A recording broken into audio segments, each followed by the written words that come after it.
União, organização, tecnologia, vanguarda, evolução. Núcleo de Telesaúde do Hospital Universitário. Universidade Federal do Maranhão.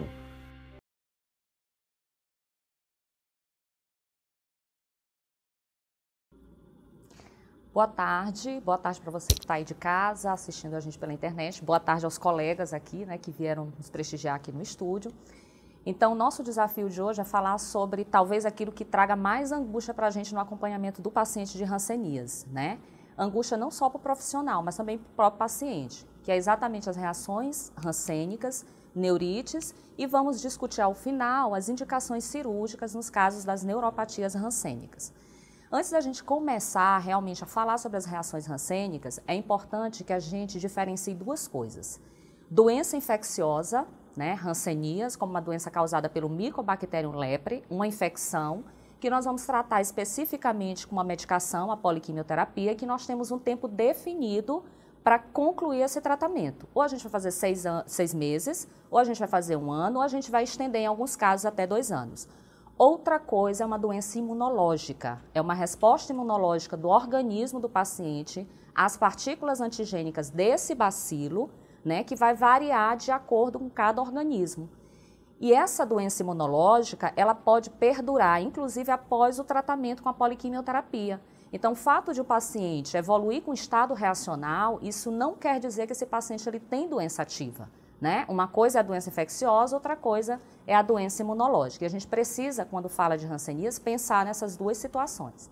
Então, antes da gente conversar sobre os estados reacionais, é preciso que a gente lembre um pouco do espectro imunológico da hanseníase, né?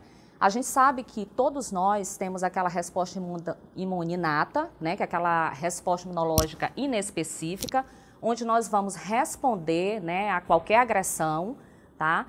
E isso confere para grande parte de pacientes uma resistência à hanseníase. Inclusive, a gente sabe que 95% da população geral jamais vai ter hanseníase, porque consegue responder de forma eficaz, de forma veemente, à infecção da hanseníase.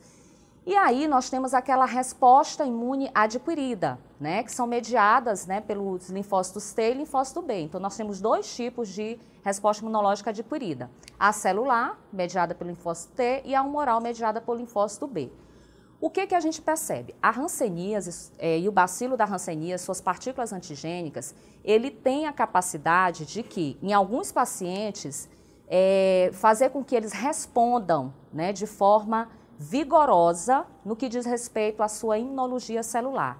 Então, esses pacientes, uma vez adoecendo, eles vão desenvolver uma forma resistente da doença, ou seja, são pacientes que vão ter poucas lesões, né, pouco comprometimento neural. São pacientes que vão ficar exatamente aqui no polo tuberculoide da doença. Então, são pacientes que adoeceram, porém, como eles possuem uma imunidade celular vigorosa, essa doença, esse bacilo, ele não consegue se multiplicar e fazer aquele quadro de lesões disseminadas.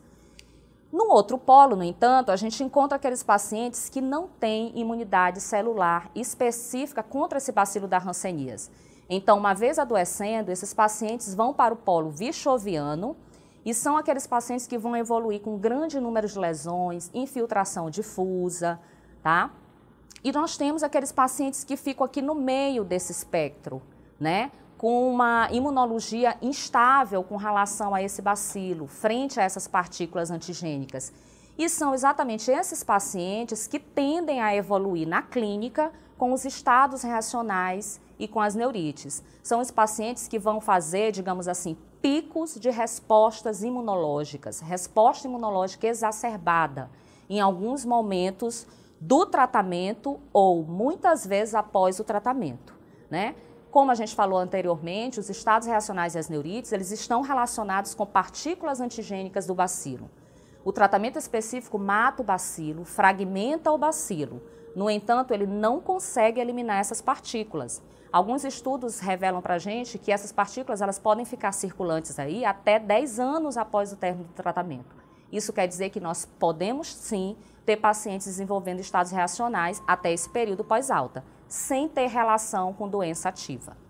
E aí, o que são, então, os estados reacionais? Como a gente já falou anteriormente, são respostas imunológicas exacerbadas, né? Na verdade, são episódios imunoinflamatórios agudos sobrepostos à evolução crônica e insidiosa da hanseníase. Resposta imunológica exacerbada.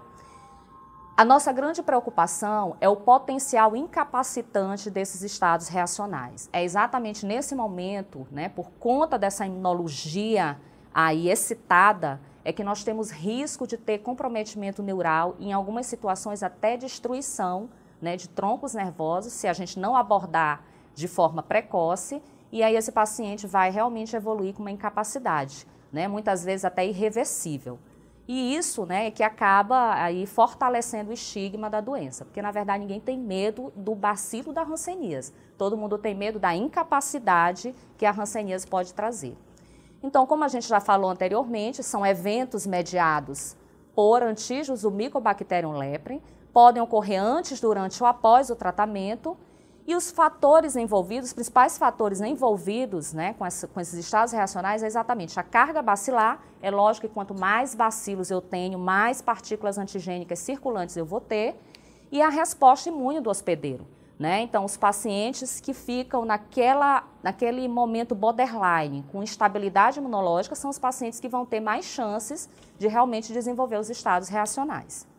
Alguns fatores são reconhecidos como precipitantes das reações, né? Dentre eles a vacinação com BCG, né? Por isso é que a gente orienta que todo e qualquer contato, antes de você indicar para fazer a vacina BCG, esse contato ele precisa ser realmente rigorosamente examinado.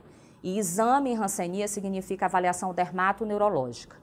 Infecções intercorrentes podem precipitar esses eventos imunológicos exacerbados, distúrbios hormonais, como os da puberdade, da gravidez, o parto, pelo próprio estresse, pela questão hormonal também, os fatores psicossociais, o estresse. Então, é importante que durante o acompanhamento do nosso paciente, a gente também acabe investigando esses fatores precipitantes. Às vezes você está acompanhando o paciente, estado reacional, está com a droga correta, na dose certinha, e esse paciente evolui com episódios reacionais reentrantes. Né? Muitas vezes esse paciente ele está diante de um desses fatores. É preciso a gente investigar realmente para afastar qualquer agravante, para que a gente realmente possa ter a resolução do problema. Nós temos dois tipos de reação hansênica, né? A reação tipo 1, né, também chamada de reação reversa, e a reação tipo 2, o eritema nodoso. Ocorre que em algumas situações, esses estados reacionais, eles podem aparecer conjuntamente, e a gente vai ter um quadro de reação tipo mista, quando a gente tem a reação reversa e o eritema nodoso hansênico associado. E as neurites nessa história? Alguns trabalhos, né, alguns autores costumam classificar, né, incluir a neurite como um estado reacional, considerando que ela também tem um componente imunológico. Porém, o que nós sabemos é que a neurite ela pode vir isoladamente, mas muitas vezes ela vem associada aos estados reacionais, principalmente a reação tipo 1. Tá? Então, reação tipo 1, tipo 2 e as neurites isoladas ou associadas. Vamos falar agora especificamente da reação reversa, né, também chamada de reação tipo 1. A reação reversa, ela vai acontecer quando nós tivermos uma situação em que você vai ter uma resposta exacerbada do organismo, só que uma resposta do tipo celular, mediada pelos linfócitos T. Então, esse paciente, ele vai evoluir, vai aparecer para a gente com o aparecimento súbito de lesões novas, lesões eritemato-infiltradas e reagudização de lesões pré-existentes. Em geral, é aquele paciente que está bem, né, ou que tem uma, duas lesões, dorme bem e dali no outro dia ele acorda cheio de lesões infiltradas, com aquela sensação de queimação local. Né? Na cabecinha do paciente, ele está piorando da doença. Né? E, na verdade, quando a gente olha para o paciente imunologicamente falando, né, o paciente está respondendo ao tratamento. Né, esses bacilos estão sendo quebrados, mais partículas antigênicas circulantes existem agora ali naquele organismo e é exatamente por isso que abriu o quadro reacional tipo 1. Como aqui nós tratamos de aumento de resposta celular, basicamente, aqui nós não temos aumento de anticorpos, nós não vamos ter sintomatologia sistêmica.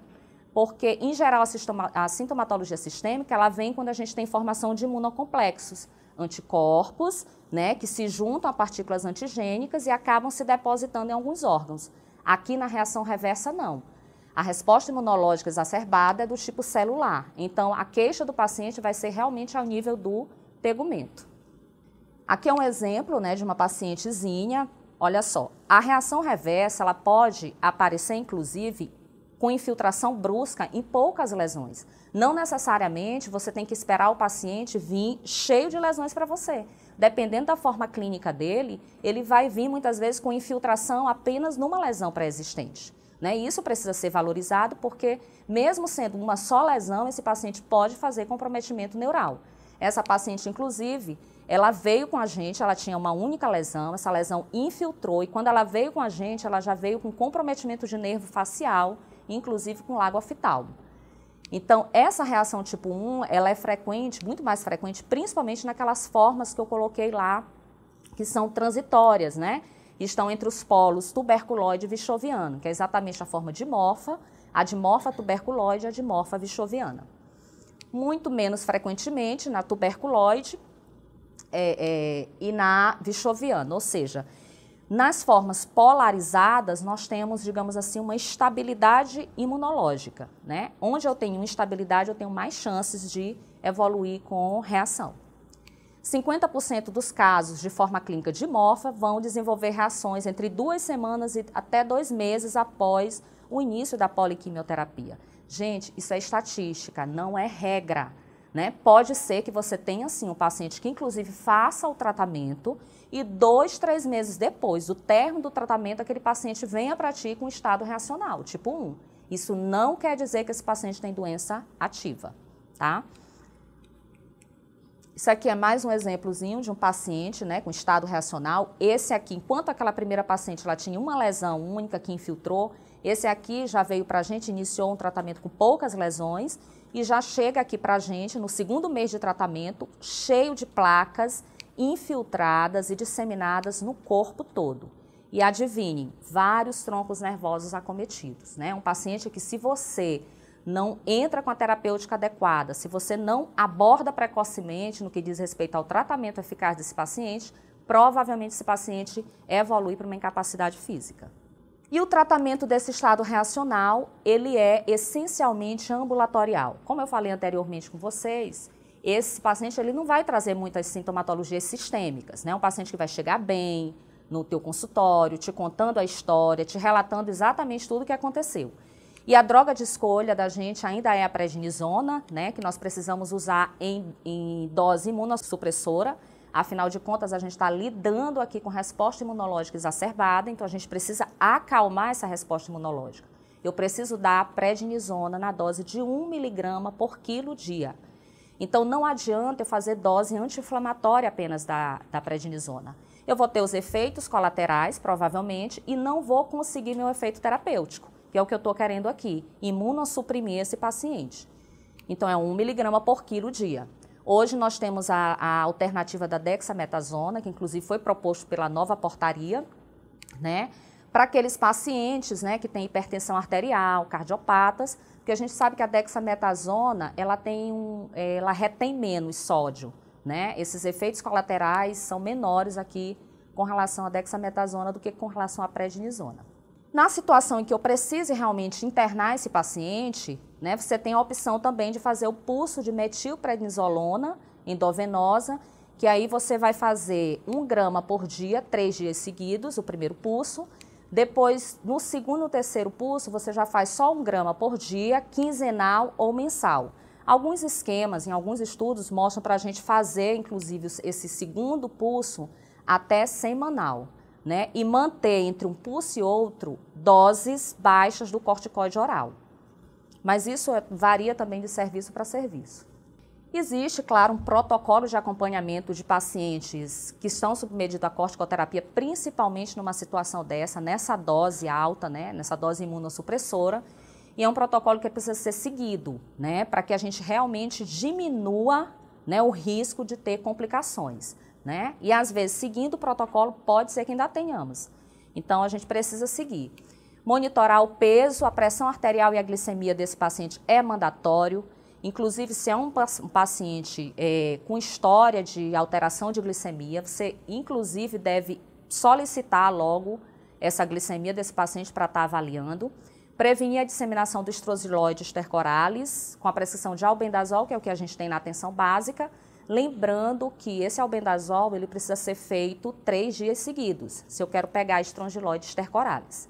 Prescrever sempre antiácido, que você tem disponível aí hidróxido de alumínio, ranitidina. Prevenir osteoporose, principalmente naquele paciente que já está fazendo uso de corticoide por mais de 6 meses. Se é um grupo de risco para osteoporose, uma idosa, né, uma mulher menopausada, você já pode inclusive iniciar logo de cara essa reposição do cálcio e da vitamina D. Avaliar sempre e investigar sempre e tratar sempre focos infecciosos. Até porque, além de você estar resolvendo o problema da infecção oportunista, que pode estar aparecendo ali nesse paciente, se essa infecção não for controlada também, você acaba predispondo à manutenção do quadro reacional. Então, a gente tem que estar vigilante com relação a essas infecções oportunistas. E, claro, manter o monitoramento da função neural por meio de avaliações neurológicas periódicas, né? Então, o instrumento que nós temos para estar monitorando esses troncos nervosos, essas terminações nervosas, é através da avaliação neurológica simplificada. Na reação tipo 2, o eritema nodoso, nós já temos um quadro imunológico onde a resposta imunológica que está exacerbada aí é exatamente a resposta mediada pelos linfócitos B do tipo humoral. Aqui nós vamos ter uma produção excessiva de anticorpos, que aí, como eu falei anteriormente, né, juntamente com essas partículas antigênicas vão formar os imunocomplexos que podem se depositar em diversos órgãos. Vasos sanguíneos, que é o mais comum, por isso que a gente tem o quadro da vasculite, rim, né? Então, vários órgãos podem ser acometidos nesse momento. O paciente, então, ele vai apresentar uma clínica sistêmica. É o paciente que vai chegar totalmente diferente do paciente da reação tipo 1. Ele vai chegar reclamando na unidade, com queda do estado geral, febre. É o paciente que vai estar agoniado, né? Até para você examinar, às vezes é angustiante, porque o paciente está completamente dolorido, né? Febre, vômito, mal-estar geral, hipotensão, né? Pode acompanhar o quadro do eritema nodoso, né? E são lesões que, evidentemente, a gente vai ver, né? Me parecendo placas eritematosas, mas quando você passa a mão nesse paciente, você percebe as nodulações. Lembrando que os nódulos, eles são mais palpáveis do que visíveis. Então, eu preciso deslizar a mão nesse paciente para eu perceber esses nódulos extremamente dolorosos. É um paciente que, nesse momento, nem tem como se fazer avaliação neurológica, né? Porque é um paciente que tem hiperestesia no corpo todo. Esses nódulos, em algumas situações, eles podem ulcerar, abrindo um quadro que a gente chama de eritema multiforme ou necrotizante, né? 50% dos casos de forma clínica vichoviana podem desenvolver o surto reacional, então é um número grande, né? Então, pacientes vichovianos, a gente já precisa estar atento, né? Porque esse paciente provavelmente vai abrir quadro reacional em algum momento, durante o tratamento ou após o tratamento. E o tratamento aqui, no caso da reação tipo 2, a droga de escolha perfeita, que nos dá uma resposta maravilhosa, é a talidomida, né? A talidomida é uma droga hipnótica, né? Mas que tem uma ação ali no sistema imunológico de inibir a liberação do fator de necrose tumoral, né? Que é um mediador importantíssimo aí nessa reação tipo 2.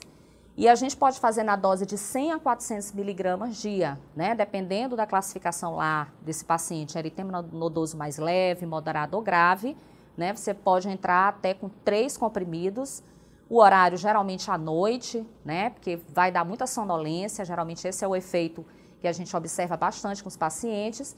E aí, desaparecendo todos os nódulos, você já começa o desmame dessa medicação, né? De acordo com a melhora clínica desse paciente. Agora aqui, de vermelho, e chamando bem a atenção de vocês, talidomida tem sua prescrição proibida para mulheres em idade fértil. Isso é uma questão legal. Nós não podemos prescrever talidomida para mulheres em idade fértil. Nesse caso, a gente vai precisar usar como alternativa o corticoide na dose imunossupressora que nós vimos, geralmente 1 miligrama por quilo dia, e vamos associar com a pentoxifilina, que é o Trental, conhecido por vocês, na dose de 400 miligramas de 8 em 8 horas. Essa dose você pode manter 90 dias direto, né? E aí você vai reduzindo aos poucos, fazendo o desmame o tempo todo. Ainda posso associar a clofazimina. Vocês lembram da clofazimina que a gente usa no tratamento específico também, né? A clofazimina é uma droga bacteriostática, mas ela tem um poder anti-inflamatório muito bom. Então, muitas vezes a gente lança a mão da clofazimina, né, associando aqui com a prednisona e com a pentox, para controlar o estado reacional tipo 2 naquelas mulheres em idade fértil, onde está proscrito a talidomida. No eritema nodoso, eu sempre vou associar a prednisona sim, mesmo que seja um homem, um quadro de eritema nodoso rancênico, que pode tomar talidomida tranquilamente. Se esse homem chega para mim com neurite associada ao quadro reacional, de cara eu preciso entrar com corticoide. A droga de eleição para neurite é o corticoide. Comprometimento osteoarticular nas mãos e nos pés, aquele paciente que chega com mãos e pés edemaciados, né? Eu já preciso entrar com corticoide. Iridociclite, paciente que vai chegar queixando de dor retroocular, hiperemia conjuntival importante, preciso entrar com corticoide. Orquiepididimite, né? Nefrite, quadros de vasculite e o eritema nodoso necrotizante. É mandatório associar o corticoide. Aqui, só para contrastar bem as figurinhas aqui da reação tipo 1, onde eu vou ter mais placas infiltradas, que eu posso passar a mão tranquilamente, o paciente não vai referir dor, o máximo que ele pode referir é uma sensação de ardor nessas lesões. E o eritema nodoso, né, que são lesões mais eritematosas, nodulares e extremamente dolorosas. Aqui só para lembrar que, de acordo com o espectro imunológico da doença, de acordo com a forma clínica que esse paciente ele tem da doença, ele pode desenvolver mais um tipo de reação ou outro, né? E aqui a gente tem, na reação tipo 1, no polo vichoviano, ela praticamente não aparece, porque lembremos, a reação tipo 1 ela está relacionada com a imunidade celular. Como é que é o imunológico do paciente vichoviano? Ele praticamente não tem resposta imunológica do tipo celular. Então é um paciente que praticamente não vai fazer, né, reação reversa. E aí essas reações reversas, a reação tipo 1, ela começa a aparecer, né, a partir do momento que eu vou me aproximando da forma dimorfa. E ela vai desaparecendo até chegar realmente na forma tuberculoide, que é a forma que faz reação reversa, mas muito pouco. Já o eritema nodoso, né, ele vai estar muito mais associado à forma clínica vichoviana, né, podendo também aparecer nas formas clínicas dimorfa. E as neurites? Bem, as neurites, elas, em geral, elas vão aparecer associadas aos estados reacionais, mas elas podem estar isoladas, né? Inclusive, o diagnóstico da neurite, ele precisa ser feito desde o diagnóstico desse paciente. Por isso que é mandatório a avaliação neurológica desde o momento do diagnóstico, né? O diagnóstico da hanseníase, ele não pode ser só baseado em lesões de pele, biópsia de pele, né? Além de você fazer o diagnóstico da lesão dermatológica, você precisa lembrar que a hanseníase é uma doença que faz comprometimento neurológico. Eu preciso fazer a avaliação neurológica desse paciente, encontrar alterações neurais e tratar, porque senão eu trato o paciente do ponto de vista bacilífero, ele sai lá sem bacilo, mas ele sai cheio de incapacidades, né? Então, é complicado dar uma alta dessa forma. E aí o que a gente tem é que, na verdade, o termo ideal para o comprometimento neural na hanseníase não seria nem neurite, seria neuropatia. Porque a gente vai ver mais lá na frente que na fisiopatologia desse comprometimento aqui na hanseníase, ele tem um componente imunológico, mas também ele tem um componente mecânico, né? Então ele não é só um processo inflamatório. E essas neurites, elas estão presentes em 25% dos pacientes já no momento do diagnóstico, é um número importante isso aqui. Isso significa que muitos pacientes já vão precisar entrar com tratamento de neurite desde o momento do diagnóstico e 15% vão acabar desenvolvendo ao longo do tratamento, fora o percentual que vai desenvolver após o tratamento. O diagnóstico dessas neurites, ele é essencialmente clínico. Nós não vamos precisar estar pedindo eletroneuromiografia para pacientes, no geral, para fazer diagnóstico de neurite hansênica. E o quadro clínico das neurites, ele vai apresentar para a gente como? A primeira coisa é o espessamento, né? O espessamento, ele é um sinal constantemente presente na neurite. Então, não existe neurite sem espessamento. Ah, mas eu fiz a avaliação neurológica do meu paciente e não encontrei o espessamento. Gente, dependendo de onde realmente está esse nervo, lembrem que esses troncos nervosos que serão acometidos aqui, como o próprio nome já está dizendo, são troncos. Esse nervo está dentro de um canal fibroso. Então, dependendo dessa localização, nem sempre vai ser muito fácil a gente palpar, a gente perceber esse espessamento. Por isso é que a gente diz que palpação de nervos é subjetivo. É por isso que nem entra na classificação do grau de incapacidade, tá? Mas o que nós sabemos é que teve neurite, você tem sim espessamento neural. Até porque é uma característica da neurite da hanseníase. A hanseníase, ela faz uma neurite hipertrófica, tá? Além do espessamento, esse paciente pode ter dor espontânea, ou a palpação e ou a percussão, né? No caso, aquele sinal de Tinel que a gente tem sempre que investigar no que diz respeito à neurite do mediano, né? Que está passando aqui no túnel do carpo, não tem como a gente palpar. A gente vai percutir ao longo do antebraço do paciente e vai valorizar, né, a resposta do paciente, choque, dor, a percussão. Desestesias, né? O paciente vai chegar para você referindo picadas no trajeto daquele nervo, sensação de ardor, queimação, formigamento.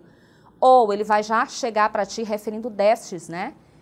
Como hiporestesia, anestesia, diminuição da força, o objeto que não caía está começando a cair da mão dele, ele não consegue mais pegar o copo, a colher está caindo da mão. Então, são queixas que a gente precisa valorizar, né? De imediato. Lembrando que o nao tibial e o fibular são os nervos mais frequentemente comprometidos na hanseníase. E lembrando mais uma vez, o comprometimento, gente, é de tronco nervoso periférico. Então, é radial, é ulnar, é mediano, é fibular, tibial posterior, tá? Sabe-se que o ulnar é a neurite que a gente tem realmente de publicação com maior número de incidência, é o ulnar. Porém, alguns trabalhos acreditam que o maior número seja realmente do tibial. Porém, a neurite do tibial é uma neurite mais difícil de se diagnosticar, né? E acaba que o ulnar fica com esse pódio aí nesse momento. Muito cuidado com a neurite silenciosa. E é por isso que esse monitoramento neural ele precisa acontecer independente das queixas do paciente. Eu não vou só fazer a avaliação neurológica do meu paciente se ele trouxer queixas que me sugiram quadro de neurite. Eu preciso fazer essa avaliação neurológica, se o paciente não tem queixa, pelo menos na hora do diagnóstico, a cada 3 meses durante o tratamento e na alta desse paciente, né? Alguns serviços, inclusive, já orientam que você, mesmo depois que deu alta do paciente, sem neurite, que dali a 6 meses você reveja esse paciente, porque nós podemos ter as neurites pós-alta, tá? E podemos ter uma neurite silenciosa. Esse é um instrumento que nós temos no nosso dia a dia, né, para estar monitorando esses troncos nervosos, né, avaliando essas terminações nervosas do nosso paciente, tá? E nós vamos suspeitar da neurite todas as vezes que esse paciente chegar para a gente com dor aguda, né? Quando numa avaliação neurológica eu observar piora da sensibilidade em relação à avaliação anterior, alguma coisa de errado está acontecendo, mesmo que eu não tenha percebido espessamento. Lembrem-se, palpação de nervo é subjetivo. Por isso é que eu tenho que fazer a avaliação neurológica simplificada, porque eu vou avaliar, vou palpar os nervos, mas eu vou avaliar a sensibilidade e a força muscular das áreas inervadas por esse nervo. E quando eu encontrar piora da força muscular em relação à avaliação anterior, né? Isso são sinalizadores de que eu estou tendo comprometimento neural. Eu preciso tratar. Então, a importância de monitorar essa função neural é exatamente para que a gente possa detectar melhor a piora ou a estabilidade do quadro quando eu inicio esse tratamento, né? Porque diante do diagnóstico da neurite eu preciso iniciar o tratamento. Vai me subsidiar com relação à conduta terapêutica, se vai ser clínica, cirúrgica, né? E também para me avaliar os resultados da intervenção. Seja para eu ver se a minha terapia medicamentosa está me trazendo resultados, seja para eu ver o que trouxe de positivo a minha intervenção cirúrgica, né? Então, o instrumento que nós temos para monitorar essa melhora neural é a avaliação neurológica. Essa neurite ela pode se apresentar única, né? E a gente fala mononeurite única, ou ela pode aparecer em vários troncos nervosos ao mesmo tempo. E aí a gente fala em mononeurites múltiplas, são as formas de apresentação das neuropatias na hanseníase. E falar em neuropatia em hanseníase, a gente precisa lembrar que nós temos nesse processo inflamatório, né, nesse processo patológico, melhor dizendo, desse nervo relacionado à hanseníase, a gente tem um componente que a gente chama de biológico, é um bacilo, é um agente etiológico ali, responsável pela infecção, e a resposta desse hospedeiro frente a esse bacilo, né? Essa resposta vai variar de paciente para paciente. Então, na verdade, você vai ter um processo inflamatório chamado imunomediado, né? Que vai culminar com a formação de uma neurite hipertrófica. Então, é um fator biológico que está me dando o processo inflamatório e essa neurite hipertrófica, né, ela funciona como um fator mecânico. Porque lembrem-se, esse nervo está dentro de um canal fibroso. Hipertrofiado, ele vai começar a receber compressão das estruturas vizinhas. Essa compressão dessas estruturas vai fazer com que eu tenha um déficit da irrigação, né? Eu posso ter isquemia desse tronco nervoso. Se eu tenho isquemia, eu posso ter necrose e uma vez necrosado eu vou ter fibrose. Nervo fibrosado é nervo morto, é nervo sem função. Nervo sem função, eu não tenho como recuperar, né? E é chamando atenção para essa fisiopatologia da neurite que nós queremos lembrar da indicação cirúrgica, que precisa estar o tempo todo passando pela nossa cabecinha. Nem sempre o tratamento dessa neuropatia vai ser apenas medicamentoso. Nós precisamos saber o momento certo de estar indicando essa descompressão neural através da cirurgia, tá? Então, o tratamento, ele pode ser clínico, cirúrgico, né? O clínico é uma descompressão química chamada que nós vamos utilizar a prednisona, na mesma dose que a gente já comentou para o estado reacional. Na dose de 1 a 1,5 miligrama, né, por quilo dia, e a gente vai precisar fazer o repouso do membro. Isso é uma coisa interessante. Às vezes o paciente chega com uma neurite importante, você prescreve o corticóide da forma corretinha, mas você deixa de passar a orientação do paciente. O paciente é um trabalhador rural, o paciente é um pescador, o paciente é um pintor, né? Com esse nervo é demasiado dentro desse canal. Por mais que eu esteja fazendo essa droga anti-inflamatória, né? Fatalmente eu vou ter trauma desse nervo, né? E aí eu posso ter repercussão, né? No que diz respeito às incapacidades. E a outra opção terapêutica que nós temos é o tratamento cirúrgico, né? Que a gente vai fazer, na verdade, aqui uma descompressão mecânica, né? Nós vamos ajudar esse nervo a melhorar essa irrigação. Isso não quer dizer que eu vou fazer a descompressão mecânica e vou retirar o corticoide. Eu ainda preciso da ajuda do anti-inflamatório hormonal. Porém, eu vou ganhar tempo descomprimido esse nervo, tá? Então, na descompressão, eu vou fazer então a neurólise, eu vou estar encaminhando esse paciente para o serviço de cirurgia para estar fazendo essa descompressão. Essa descompressão precisa ser acompanhada pela imobilização, pelo menos 7, 15 dias, aí vai depender do tronco nervoso que eu estou fazendo a descompressão. E vou manter a prednisona desse paciente, tá? A dor é um fator importantíssimo no que diz respeito às neurites e é o que muitas vezes traz muita angústia para o paciente, né? E que a gente também precisa lembrar um pouquinho da fisiopatologia da dor, né? Para a gente poder entender um pouco o quadro na hanseníase, né? Então a dor, ela se dá por um processo inflamatório, né? Onde a gente vai ter liberação de substâncias algogênicas locais que vão aumentar a nocicepção e o paciente vai estar, né, com o processo, com a percepção da dor. Nesse caso, se eu só tenho o processo inflamatório envolvido, eu vou usar o anti-inflamatório, que no caso da hanseníase, o mais indicado é o corticoide, embora a gente tenha alguns estudos que citem a talidomida ajudando aí nesse processo, e os anti-inflamatórios não hormonais. Porém, a gente tem a dor chamada neuropática, né, que é aquela dor que se dá pela desaferentação, que é exatamente pela compressão, né, desse tronco nervoso, me dando uma ausência ou déficit do impulso nervoso. Nesse caso, esse componente ele precisa ser tratado, ele não vai responder aos anti-inflamatórios, ele vai responder a drogas tipo anticonvulsivantes, antidepressivos tricíclicos ou neurolépticos. Na prática, o que nós usamos hoje?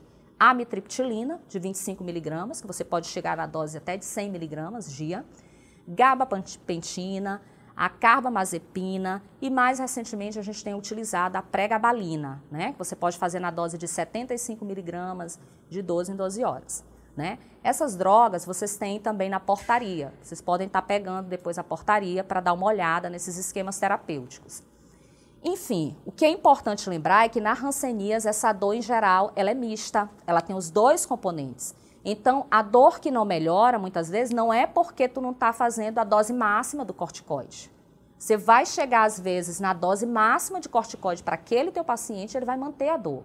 Porque ele tem um componente neuropático. Você precisa entrar com outra droga para melhorar, tá? E, claro, juntamente com isso, você precisa estar monitorando a função neural.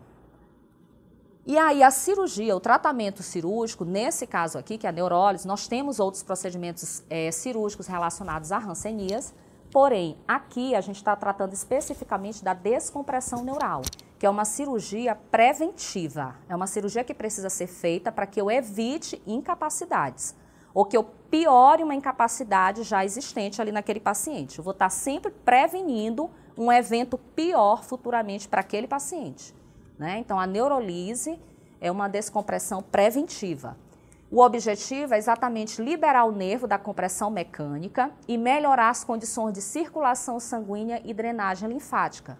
Aquela dor que nós falamos anteriormente, às vezes também ela está presente muito mais pela compressão. E às vezes o procedimento cirúrgico vai tirar a dor do teu paciente. Inclusive vai livrar teu paciente do corticoide, quando a dor está mais relacionada com a compressão. E aí você tem que avaliar caso a caso. É um paciente que tem uma dor importante. Estou com a dose máxima de corticoide. Estou fazendo aqui meu anticonvulsivante na dose certinha. Paciente não responde. Nervo continua espessado. Estou vendo aqui sensibilidade piorando. Força muscular piorando. Tem que descomprimir. Senão o paciente ele vai fazer incapacidade. Ele não vai melhorar só com as drogas, só com o tratamento medicamentoso. Então, com a descompressão neural, a gente vai ter uma redução do edema e vamos evitar o pior, né, que é a necrose e a fibrose desse nervo. Quando eu vou indicar o tratamento cirúrgico? Essas indicações, elas também são protocoladas pelo próprio Ministério da Saúde, né, vocês encontram também na portaria. Então, todo e qualquer paciente com contraindicação formal do uso do corticoide, você vai descomprimir o nervo. Tem que mandar fazer a descompressão, né? Abscesso de nervo, tem que mandar imediatamente. Paciente que chega para você com abscesso, é indicação imediata de descompressão. Pacientes que não respondem ao tratamento clínico em 4 semanas, é importante. Antigamente a gente falava em 3 meses, paciente que não responde em 3 meses, em 4 meses. 3 meses e 4 meses é muito tempo. 3 meses e 4 meses para um nervo que está com déficit de circulação, de vascularização, preso num canal fibroso, ele pode, né, ter necrose e ter destruição. É muito tempo. A gente precisa pensar um pouquinho mais precocemente nessa descompressão, tá? Então, 4 semanas é um tempo razoável, né, para você perceber melhora, né, perceber se esse paciente vai ter resposta só com tratamento medicamentoso ou não. Pacientes com neuropatia subentrante e reentrante. Vamos entender isso aqui. Subentrante é aquele paciente que tu tá fazendo corticoide, ele tá melhorando, quando tu tira 10 miligramas, o paciente volta para o quadro anterior. Ou seja, tu não consegue desmamar o corticoide, ele não tem melhora. Tu tenta desmamar, ele piora. Reentrante é aquele paciente que tu até tira corticoide. Tu fica 1 mês sem um corticoide. 2 meses depois o paciente volta com quadro neural e às vezes pior do que aquele que tu deste alta, né? Então, nesses casos, você tem que mandar fazer a descompressão. Paciente com nervo ulnar subluxante. A gente tem alguns casos de pacientes que têm o nervo ulnar fora da goteira eptrocleana, né? Um nervo que, se é demasiado, ele vai estar mais suscetível a traumas, né? E aí é mandatório a gente fazer a descompressão. Pacientes com neuropatias crônicas, com dores crônicas que não melhoram, tu já fizeste todas as opções terapêuticas e o paciente mantém o quadro doloroso, né? Indicação de mandar para a descompressão. Agora, gente, nós temos essas indicações, mas nós temos que ter o nosso bom senso clínico. Cada caso é o caso. E eu tive um caso recentemente de um paciente jovem, né, que terminou o tratamento há 6 meses, não teve neurite durante o tratamento dele, e esse paciente, 6 meses depois, me chega com uma neurite importante de nervo ulnar, né? Ele chegou já com uma história do quadro instalado em 7 dias, uma neurite importante, né, já com déficit de abdução do 5º dedo, né?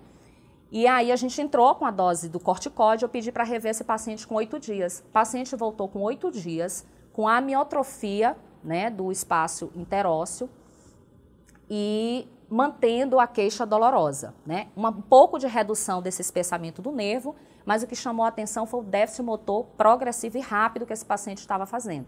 Então vejam que o meu protocolo pede para eu aguardar 4 semanas, né? Mas eu preciso acompanhar esse paciente. Né? Cada paciente é um caso, né? A gente precisa ter o bom senso clínico para acompanhar.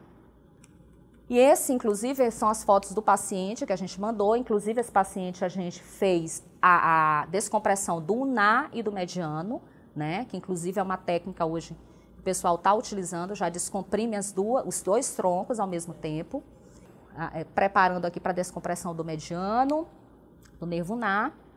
Né? E esse paciente, num pós-operatório desse, por exemplo, esse paciente ele deve sair com a imobilização do membro.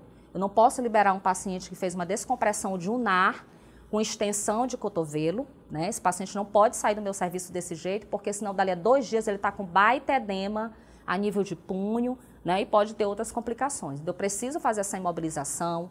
Lembrar que esse paciente vai ter que fazer uma reabilitação, provavelmente. É importante a gente ter esse link, saber para onde vai esse paciente, não é só mandar para a descompressão, fazer o procedimento cirúrgico, porque senão você perde o procedimento cirúrgico.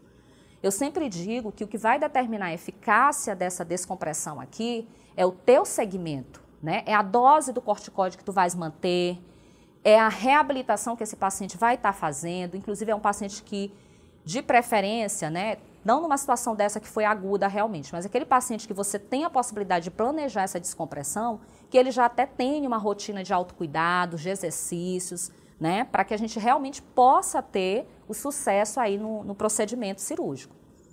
E o objetivo maior dessas descompressões, gente, é exatamente prevenir as incapacidades, né?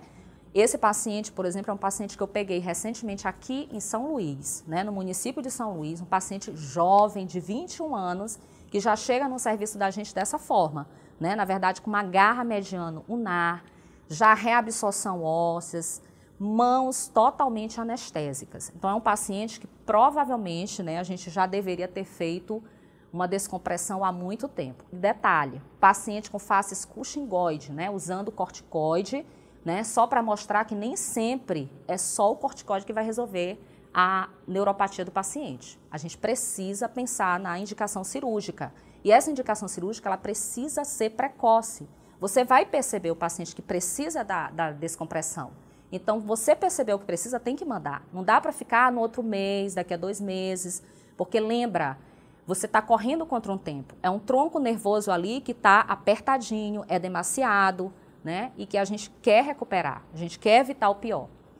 No pós-cirúrgico, então, como eu já até comentei anteriormente, a gente precisa ter alguns cuidados. Primeiro que eu preciso acompanhar esse paciente, avaliando a dor, né? Preciso quantificar e qualificar o resultado desses pós-operatórios, né? Melhorou, essa dor está ausente depois da cirurgia. Quantificar a sensibilidade à força muscular, avaliar, fazer as avaliações neurológicas, né? E lembrar sempre que a melhora da dor, ela não significa melhora das funções sensitivas e motoras. Às vezes você faz a descompressão neural, o paciente volta para ti sem dor. Lógico, tirou o fator mecânico. Ah, tá sem dor, o que o profissional faz? Ele desmama o corticóide como se fosse receitinha de bolo e tchau, bênção. O paciente está de alta do serviço. Resultado, o paciente volta depois com a incapacidade. Então, nem sempre a dor significa resolução definitiva do problema. Você tem que monitorar a sensibilidade e a força muscular. E as terapias físicas, que são extremamente necessárias aí com o nosso os nossos colegas aí, fisioterapeutas, terapeutas ocupacionais, que têm um papel importantíssimo aqui, principalmente nesse pós-operatório aqui, nesse pós-cirúrgico. É necessário essas orientações de exercícios adequados, né, de mobilização adequada para esses pacientes, tá? Lembrando que a terapia física pós-cirúrgica, ela objetiva principalmente manter a integridade e a mobilidade dos tecidos moles e articulares. Então, é necessário a gente agregar essa reabilitação no pós-cirúrgico. E aqui, para finalizar e lembrar, né, que nós falamos aqui da indicação cirúrgica, né, para a cirurgia de descompressão, que é uma cirurgia preventiva. Mas nós temos outras opções cirúrgicas também na hanseníase. Temos as cirurgias reparadoras, né, que já é para que a gente não quer fazer, na verdade, o ideal é que a gente só fizesse a neurológica preventiva, né? Mas, infelizmente, a gente ainda recebe pacientes que já chegam para a gente com deformidades. E aí nós temos a opção de fazer cirurgia reparadora, né, que na verdade vai reparar as deformidades móveis. Mas aí é todo um protocolo, isso é um outro assunto para a gente ver num outro momento. E ainda temos a cirurgia demolitiva, que são aquelas cirurgias realmente que vai melhorar a qualidade de vida. Aquele paciente que já chega para a gente muitas vezes com deformidades mesmo irreversíveis, né? E aí a gente tenta fazer algumas coisas, né? Você encaminha, já tem serviços, né, de cirurgia, e nós contamos aqui no nosso estado para melhorar a qualidade de vida desse paciente. Lembrar e nunca mais esquecer, reações rancênicas e as neurites constituem doença imunológica. Nem sempre é sinal de doença ativa. Eu estou acompanhando o paciente, ele tem neurite, estou fazendo corticóide, ele não melhora, vou voltar com a PQT porque ele ainda tem doença ativa. Isso não existe, tá? Então, eu tenho dois momentos, como eu falei inicialmente. Eu tenho doença infecciosa e eu tenho doença imunológica. O tratamento desses estados reacionais, ele é prolongado, muitas vezes de difícil controle, pode ocorrer antes, durante e após o tratamento com PQT. Esse tratamento dos fenômenos agudos é de fundamental importância, a gente já viu por quê, né? O risco é enorme desses pacientes evoluírem com incapacidades, e as neurites são as principais causas, né, de incapacidades e deformidades, tá? Por isso é que a gente orienta e chama atenção. A indicação cirúrgica, ela precisa ser precoce, lógico, obedecendo o protocolo, né? A gente não vai estar saindo por aí também mandando todo mundo para descompressão.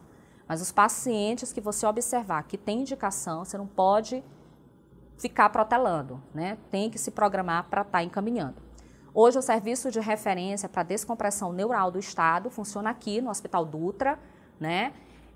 Você deve preencher a guia de referência e contra-referência. Você deve mandar anexada a essa guia a cópia das 3 últimas avaliações neurológicas desse paciente.